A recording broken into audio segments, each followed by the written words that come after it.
Chapter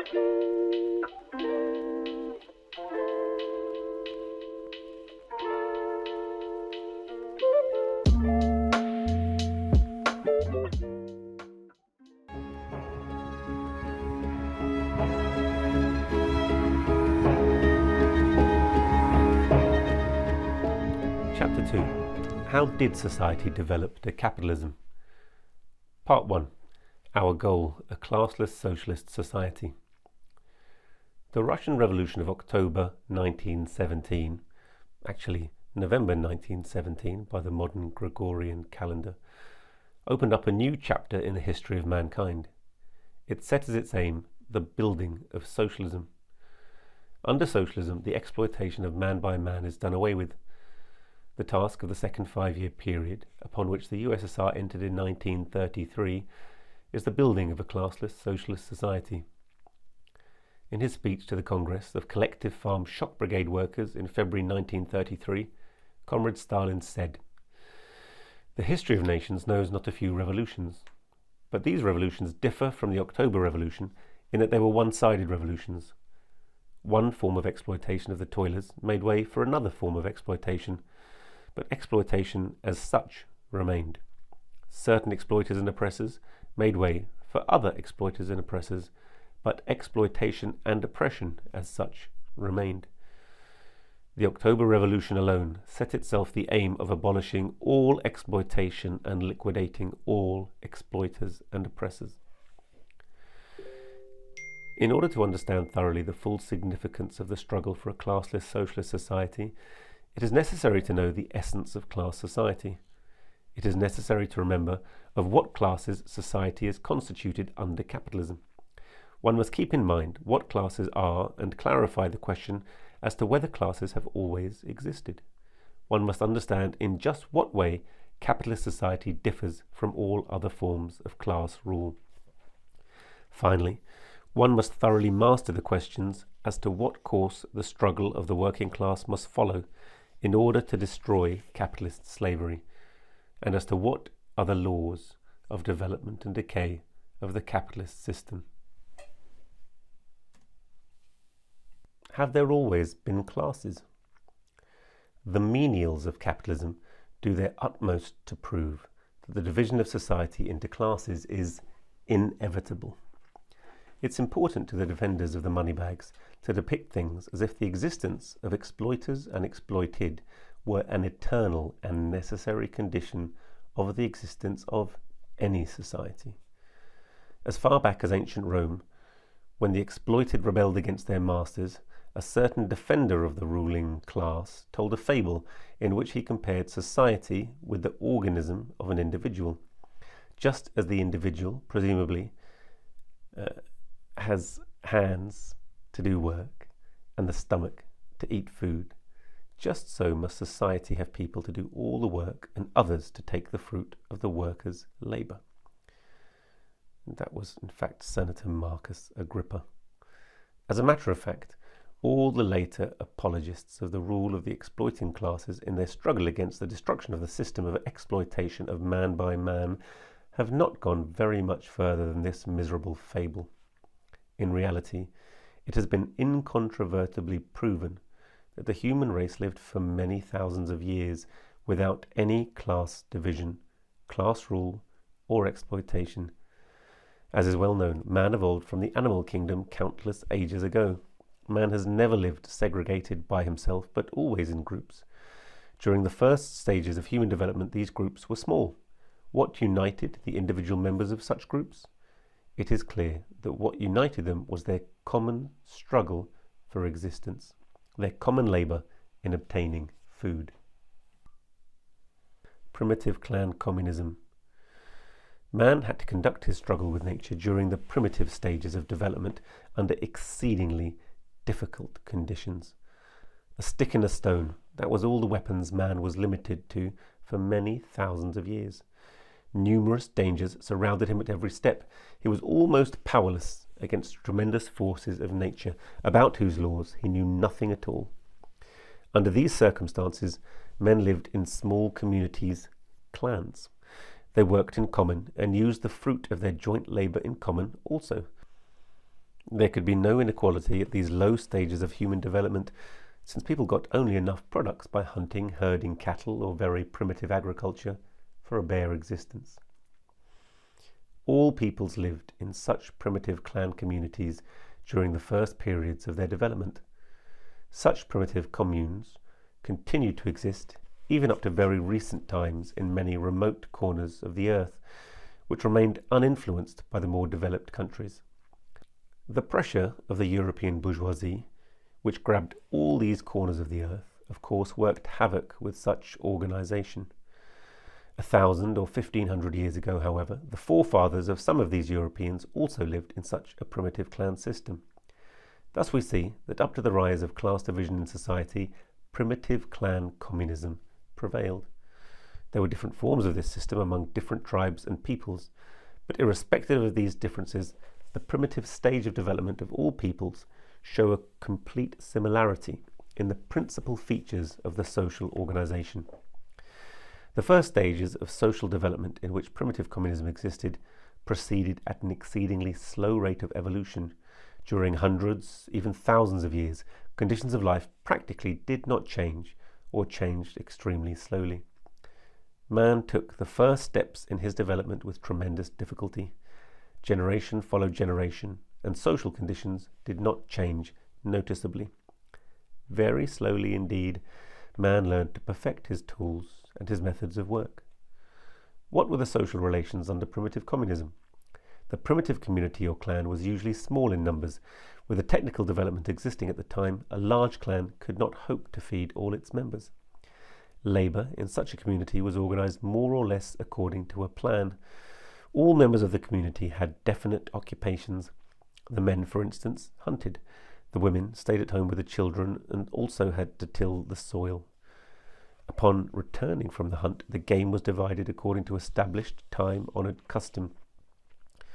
The population was very small in numbers. It was collected only on the territory of the tribe.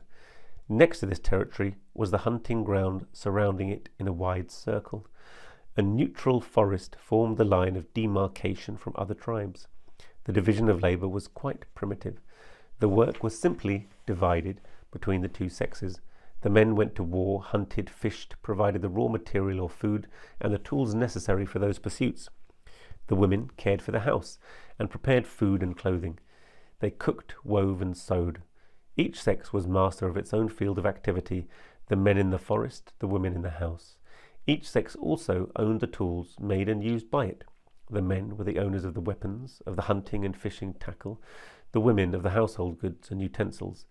The household was communistic, comprising several and often many families. Whatever was produced and used collectively was regarded as common property: the house, the garden, the longboat. These quotes were from Engels' The Origin of the Family, Private Property in the State. Under conditions of primitive communism, there could be no place for social groups living on unearned income.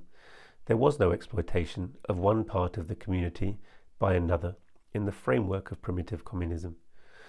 At that stage of human development, the instruments of labour were very simple, so that there could be no question of private property and tools.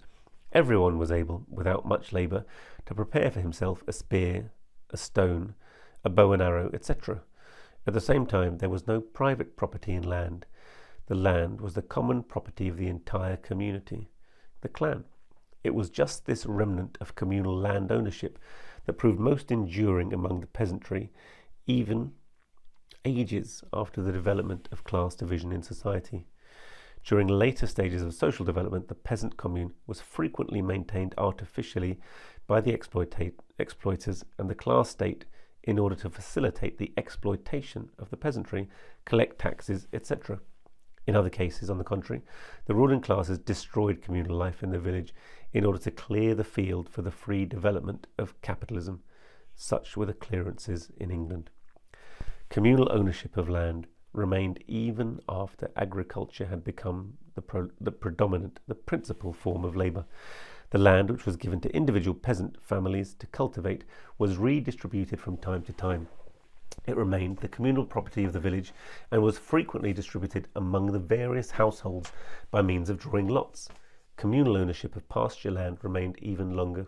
a common pasture for the entire village was by no means rare even after the rule of capital had been established. Indeed, the commons that we have in England instead of parks are the remnants of these areas. Thus, before the rise of class distinctions in society, primitive clan communism prevailed. In this order of society also, there were various features peculiar to the different peoples and tribes. However, in spite of these peculiarities, the primitive stage of development among all peoples bore the greatest similarity in the fundamental attributes of the system of society. Bourgeois scientists, afraid of communism and the abolition of private property, try to represent things as if the existence of society, and even of man himself, is inconceivable without private property. The actual history of human society refutes this fabrication of the servants of capitalism most unequivocally. As a matter of fact, private property, like the division of society into classes, appears only at a comparatively late stage of social development.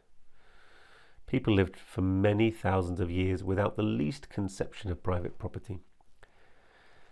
Under primitive communism, there was no state.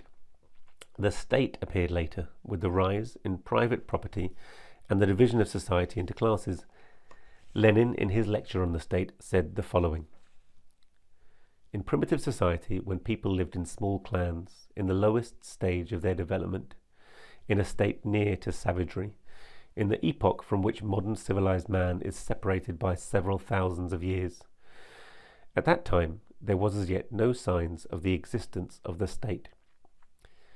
This was a time when there was no state, when social connections, society itself, discipline and the labour distribution were maintained by the force of custom, traditions, by the authority or respect enjoyed by the elders of the clan or the women, who at that time not only had equal rights with men but sometimes even greater rights, when there was no special category of specialists to rule.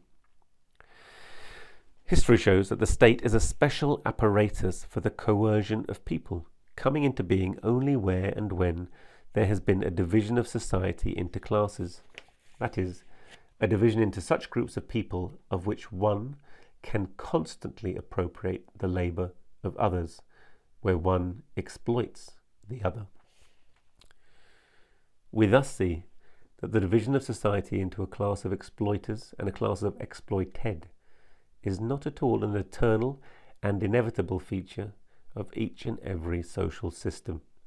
On the contrary, we see that society existed for a very long period of time without knowing anything of classes, or exploitation, or private property.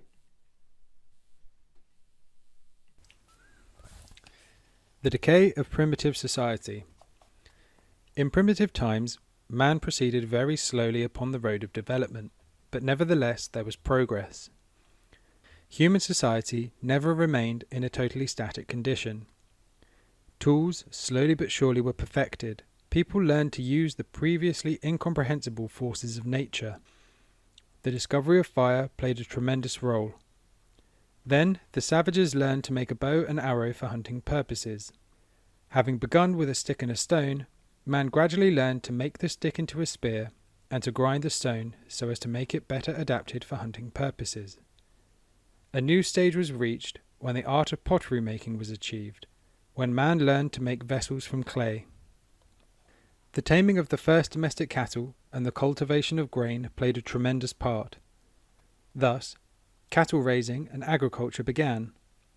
With the discovery of how to smelt iron from the ore and the invention of writing, the primitive period ends and the era of civilization begins. In the manifesto of the Communist Party, Marx and Engels have written that beginning with this point, the entire history of human society is the history of class struggles. How did classes originate? The appearance of classes is most closely connected with the entire process of social development. The domestication of cattle leads to the separation of cattle-raising tribes from the remaining masses of the clan groups in primitive society. This is the first great social division of labour. From this point on, different communities have different products. The cattle-herding tribes have the products of cattle raising, animals, wool, meat, hides, etc. A basis is established for the exchange of products among the tribes. At first, the exchange is conducted by the elders of the clan communities. Cattle is the main article of barter. Barter at first takes place at points where various tribes meet. Barter takes place at first between different communities and not between separate members of the communities. At the same time, with the growth of the population, the old methods of work prove inadequate. The ever-increasing number of people cannot feed themselves by means of these methods. There is a beginning of plant cultivation, the first steps in agriculture. Tilling of the soil under those circumstances inevitably brings about a much closer connection of some families with their part of the cultivated land. Thus, the basis for private property is laid. Quote, "The increase of production in all branches, stock raising, agriculture, domestic handicrafts, enabled human labour power to produce more than was necessary for its maintenance. It increased at the same time the amount of daily work that fell to the lot of every member of a gens, a household, or a single family. The addition of more labour power became desirable. It was furnished by war. The captured enemies were transformed into slaves. Under the given historical conditions, the first great social division of social labour, by increasing the productivity of labour, adding to wealth, and enlarging the field of productive activity, necessarily carried slavery in its wake. Out of the first great division of social labour arose the first great division of society into two classes, masters and slaves, exploiters and exploited." End quote. To the extent that man masters new forms and methods of labour, a further development of the division of labour takes place. People learn to make utensils, all kinds of tools, various kinds of weapons, etc. This gradually brings about the separation of artisanship from agriculture. All this greatly widens the basis for the development of exchange. The dissolution of primitive communism leads to the transfer of cattle from communal to private ownership. Land and tools also become private property. With the inception of private ownership, the basis is laid for the rise and growth of inequality. Quote, "The distinction between rich and poor was added to that between freemen and slaves. This and the new division of labour constitute a new division of society into classes." End quote. Pre-capitalist forms of exploitation. With the decay of primitive communism, the division into exploiters and exploited arises in society. People who appear, who live upon the labour of others. The exploitation of one class by another, that is what characterises the different stages of development of class society.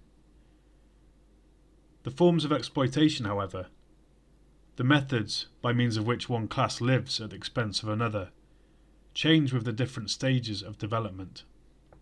Quote, "Slavery, which reaches its highest development in civilization, introduced the first great division of an exploited and an exploiting class into society. This division continued during the whole period of civilization. Slavery is the first form of exploitation characteristic of the antique world. Then followed serfdom in the Middle Ages, and wage labour in recent times. These are the three great forms of servitude characteristic of the three great epochs of civilization. Their invariable mark is either open or, in modern times, disguised slavery." End quote. Taken from Engels' The Origin of the Family, page 198. We have already seen that classes differ in their positions within a definite system of social production, according to their relations to the means of production. Each of the three main forms of society based on exploitation, slavery, serfdom, and capitalism, has in this respect its own individual features. Every one of these forms of the exploiting society is distinguished by its own structure of social production, its own type of production relations.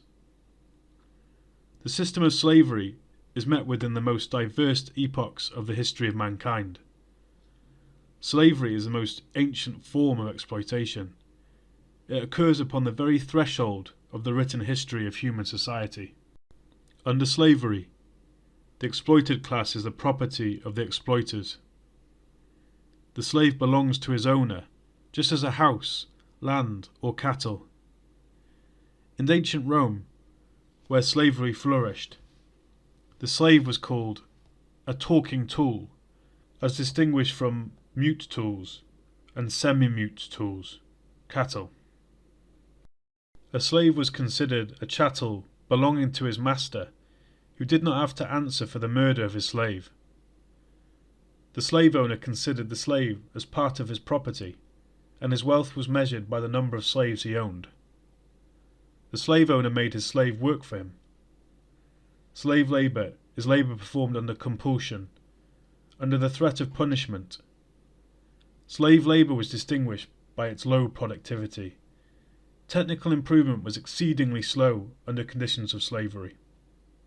The tremendous structures built with slave labour were erected by the means of the muscular effort of colossal armies of slaves who worked with the simplest kind of tools. The slave owner had no reason to try to lighten the labour of the slave. What is this limit of exploitation under slavery? Under slavery, not only the tools and instruments of labour belong to the slave owner, but the labourer himself. The slave is the property of his master.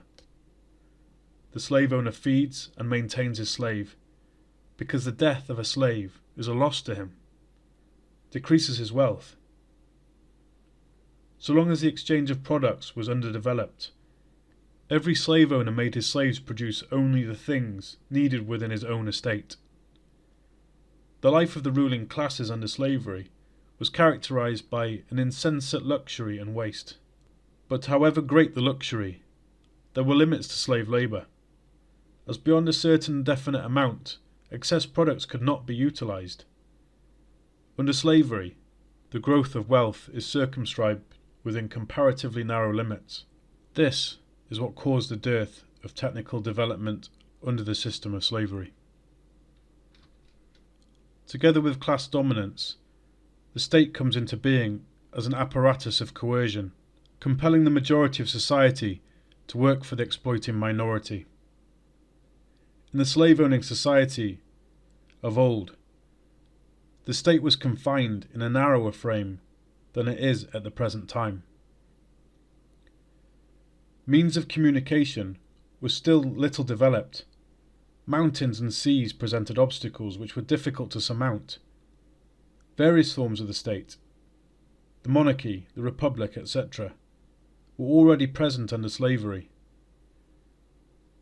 Nevertheless, whatever the form of the state was, it still remained an organ of the dominance of the slave owners.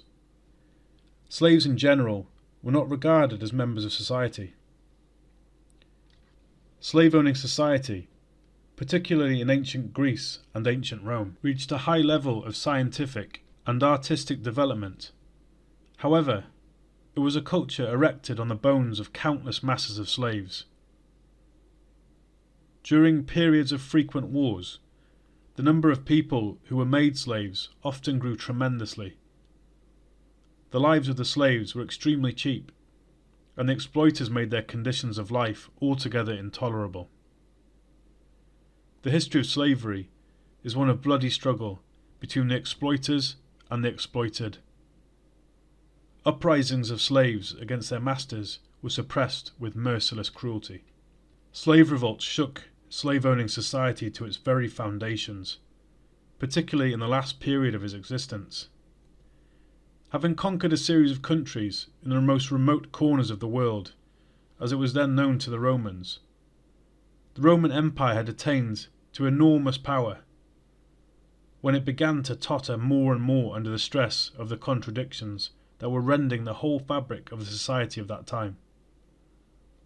Especially famous is the slave rebellion which broke out in Rome about 2,000 years ago under the leadership of Spartacus, who mobilized a huge army against the regime of the slave owners.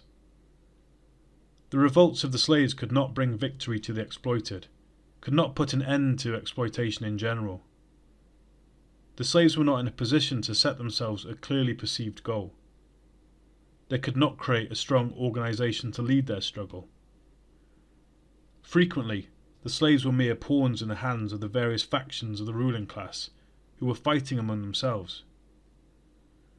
Nevertheless, the Civil War and the slaves' revolts dealt a severe blow to the slave-owning order of society and prepared the soil for its destruction. However, in place of slavery, a new form of the exploitation of man by man appeared. This form, which prevailed during the Middle Ages, was feudalism. The last stage of whose development was serfdom. Feudalism underwent a comparatively long process of development. Under feudalism, the tremendous mass of the peasantry was exploited by a small group of feudal barons. The barons took into their own hands the supreme power over the land worked by the peasants. For the right of working the land, the peasants had to submit to a host of feudal services for their lords. So long as natural economy prevailed, i.e., production for direct use and not for exchange, feudal exploitation was circumscribed by comparatively narrow limits. The feudal lords took a certain amount of the agricultural products from the peasants for their own use. The greater part of these products were used up by the lord and his armed guard, and only a small portion went into exchange for arms, some overseas goods, etc. The development of exchange, however, led to a gradual increase in the appetites of the feudal lords. Now they not only squeezed from the peasant the tribute that went for the use of the lord and his menials, but the amount of tribute exacted for the purpose of exchange for other goods continually grew. As exchange of goods developed, the possibilities for increased exploitation of the peasantry by the feudal lord became greater. The growth of exchange destroyed the old patriarchal relations between the feudal lord and the peasants dependent on him and led to the rise of serfdom. Serfdom represents a form of the severest kind of exploitation of the peasantry by the landlords. Under serfdom, the basic means of production, the land, is in the hands of the landlords. The landlords appropriate the land which has been tilled by a number of generations of peasants. But they are not content with this. Taking advantage of the powers of the state, which is also in the hands of the landlords, they turn the previously free peasants into their serfs. The peasants are attached to the land and become practically the property of the landlord, trying in every way to augment their income. The landlords increase their exploitation of their serfs. Exchange is already fairly well developed at the time of serfdom. Overseas trade takes on considerable proportions. Merchants furnish the serf-owning landlords with all kinds of overseas goods. Money becomes more and more important. In order to get more money, the serf owner squeezes more and more labour out of his peasants. He takes away land from the peasants, limits their allotments, and in place of these sets up his own fields upon which he makes these same peasants work. Corvée service is introduced. The peasant must work the lord's fields for 3 to 4 days a week, and can work his own allotment only on the other days. In other cases, the serf-owning landlords appropriate ever-increasing parts of the harvest from the peasants' fields by the system of making the peasants pay quit rent. The exploitation of the serfs invoked the bitterest struggles of the peasants against their landlords. The history of every country shows a great number of peasant rebellions. There were peasant uprisings in many countries during the period of serfdom, in Germany, France, England, Russia. Some of these uprisings lasted for decades. For tens of years, these countries were in the throes of civil war. The uprisings were suppressed mercilessly by the landlords and their governments. This struggle of the peasants against the landlords was utilised by the rising bourgeoisie in order to hasten the fall of serfdom and to substitute capitalist exploitation for serf exploitation. Here is what Stalin says about the substitution of one social form for another. Quote, "The revolution of the slaves liquidated slavery and abolished the slave form of exploitation of the toilers. In its place, it introduced the feudal rulers and the serf form of exploitation of the toilers. One set of exploiters took the place of another set of exploiters. Under slavery, the law permitted the slave owner to kill his slaves. Under the serf system, the law permitted the serf owner only to sell his slaves. The revolution of the serf peasants liquidated the serf owners and abolished the serf form of exploitation. But in place of these, it introduced the capitalists and landlords, the capitalist and landlord form of exploitation of the toilers. One set of exploiters took the place of another set of exploiters. Under the serf system, the law permitted the sale of serfs. Under the capitalist system, the law permits the toilers only to be doomed to unemployment and poverty, to ruin and death from starvation. It was only our Soviet Revolution, only our October Revolution, that put the question not of substituting one set of exploiters for another, not of substituting one form of exploitation for another, but of eradicating all exploitation, of eradicating all and every kind of exploitation, all and every kind of rich man and oppressor, old and new." End quote. The rise and development of exchange. We have already seen that exchange originated in the very ancient times of human history. Together with the first steps in the division of labour in society, the foundation was laid for the rise of exchange. At first, exchange took place only between neighbouring communes. Each exchanged its excess products for those of the other.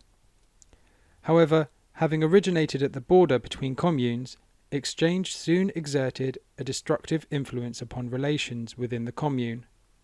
Money appeared. At first, those products which were the principal objects of exchange served as money.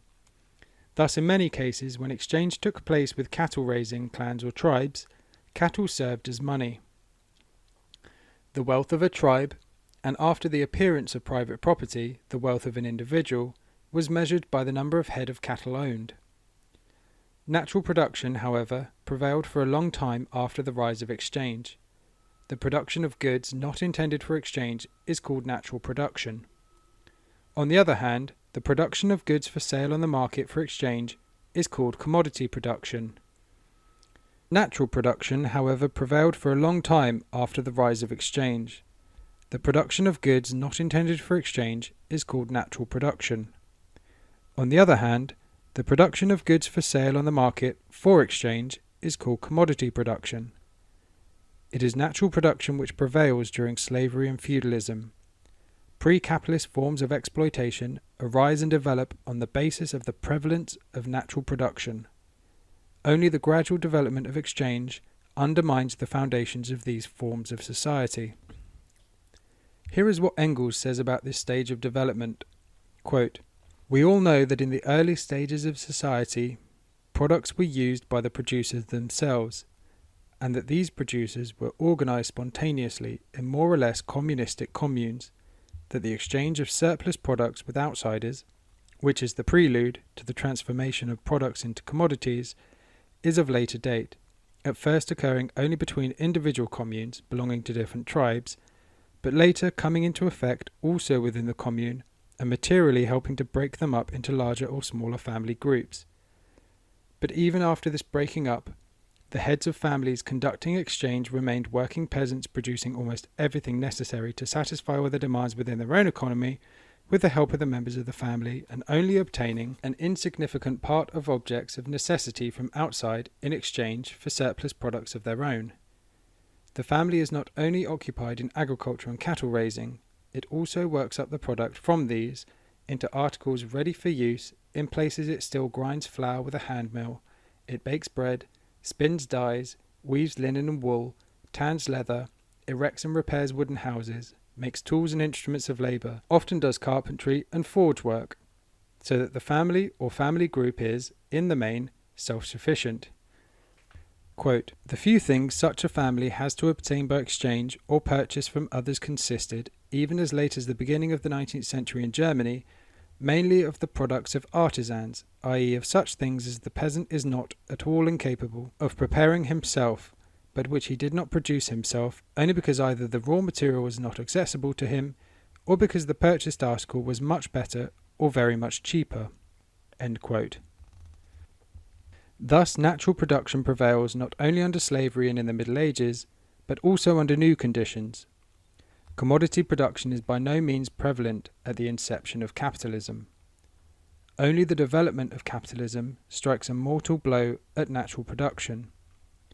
Only under capitalism does commodity production, production for sale, become the decisive, the predominant form of production.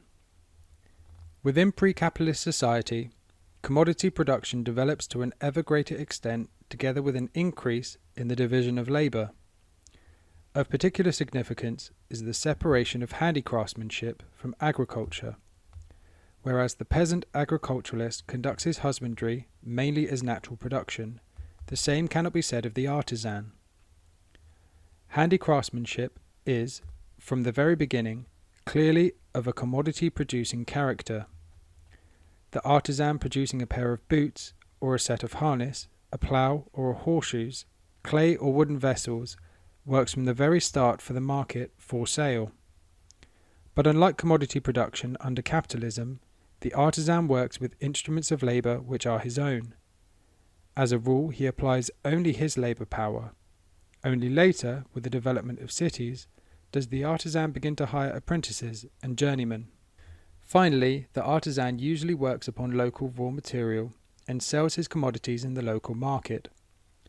When things are produced for sale on the market, but without wage labour, we have simple commodity production, as distinguished from capitalist commodity production. Quote, previous to capitalist production, says Engels, that is to say, in the Middle Ages, small-scale production was general, on the basis of the private ownership by the workers of their means of production. The agricultural industry of the small peasant, freeman or serf, and the handicraft industry of the towns. The instruments of labour, land, agricultural implements, the workshop and tools, were the instruments of labour of individuals, intended only for individual use, and therefore necessarily puny, dwarfish, restricted. End quote. Wherein lies the difference between simple commodity production and capitalism? The artisan, handicraftsman, small-scale farmer own their tools, raw material, and means of production. They work by themselves, producing their goods with the aid of these means of production. Under capitalism, it is different. There the plants and factories belong to the capitalists, and in them work hired labourers who do not have their own means of production. Simple commodity production always precedes capitalism. The capitalist system could not arise without simple commodity production. The latter prepares the way for capitalism. In its turn, the development of simple commodity production inevitably leads to capitalism. Small-scale commodity production gives birth to capital. One of the misinterpretations of Marxism is the attempt to deny the existence of simple commodity production as the historical precursor of capitalism. The political significance of this distortion of Marxism is clear. The fact of the matter is that even in the period of the prevalence of capitalism throughout the world, many remnants of the former system still remain, a great number of the elements of simple commodity production, many millions of small peasants, artisans, and handicraftsmen. These masses of petty commodity producers, independent in appearance, but in reality, groaning under the unbearable yoke of capitalism, constitute a reserve from which the proletariat draws its allies in the struggle for socialist revolution. The distortion of the role and significance of simple commodity production forms a basis for the negation of the role of the basic mass of the peasantry as an ally of the proletarian revolution. This distortion lies at the basis of the counter-revolutionary theory of Trotskyism. The attempt to separate simple commodity production from capitalism by a sort of Chinese wall is a no less crude distortion of Marxist-Leninist theory. Lenin constantly stressed the fact that small-scale commodity production daily, hourly gives birth to capitalism. The negation of this principle leads, for instance, under conditions prevailing in the USSR, to views like those held by the right opportunists who advocated the perpetuation of small-scale production in the village, leads to a lack of understanding of the necessity of the socialist transformation of the village on the principles of large-scale social production. The origin of capitalist production.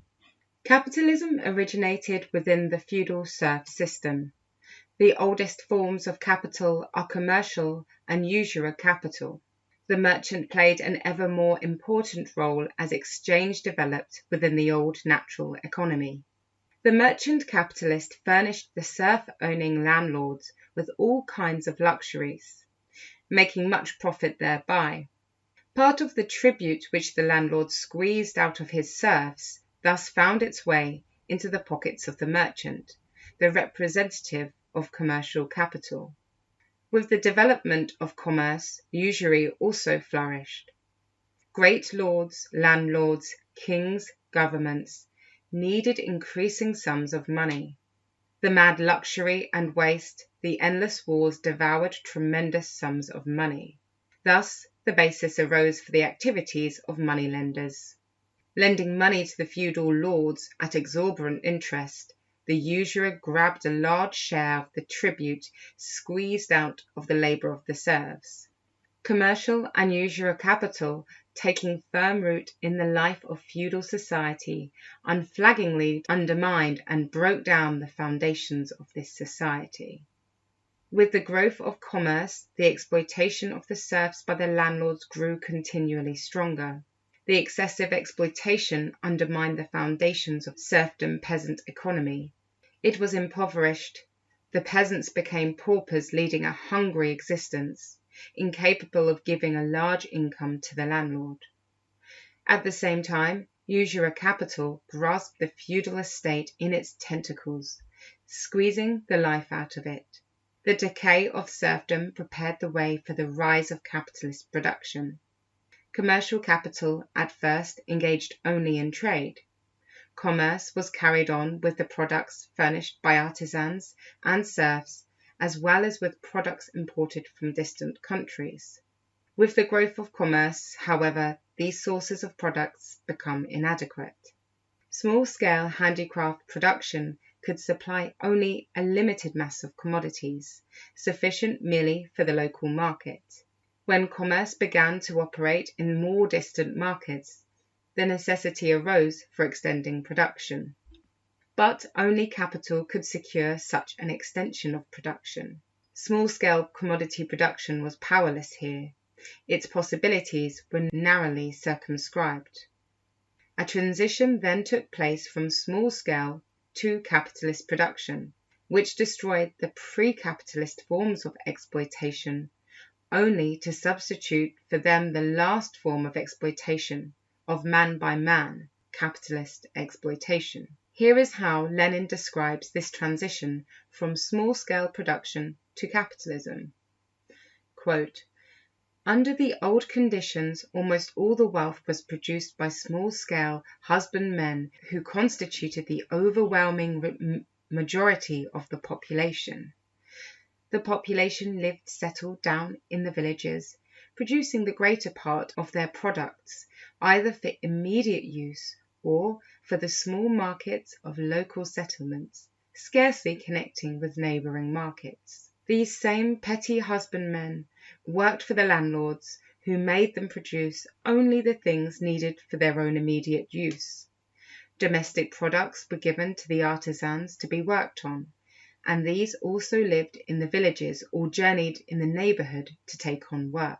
But with the liberation of the serfs, these conditions of life of the mass of the people underwent a complete change.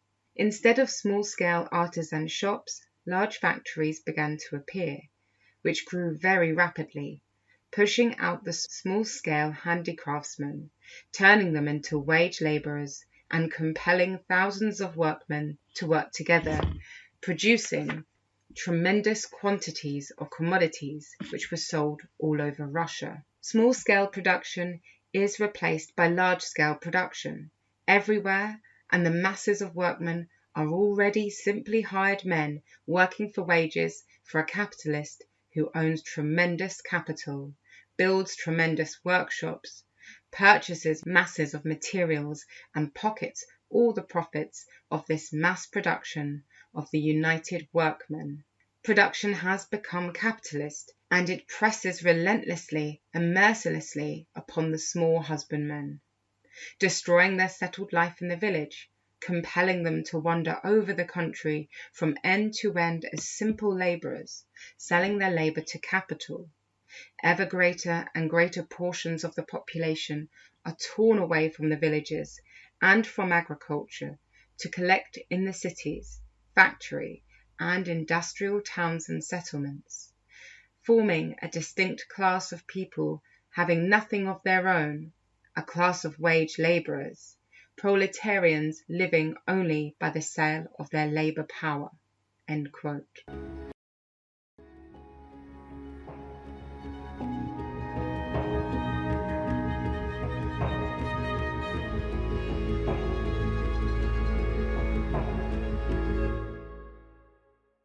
Thanks for listening to Proletarian Radio. We aim to bring you the best Marxist analysis on current affairs, revolutionary history, and theory. Do like, comment, subscribe, and share our content to help us reach the widest possible audience. We are a small organization with limited resources, and we need workers' support if we are to grow and fulfill our mission. If you are able to make a one-off or regular donation, no matter how small, please visit our website at thecommunists.org and register as a supporter.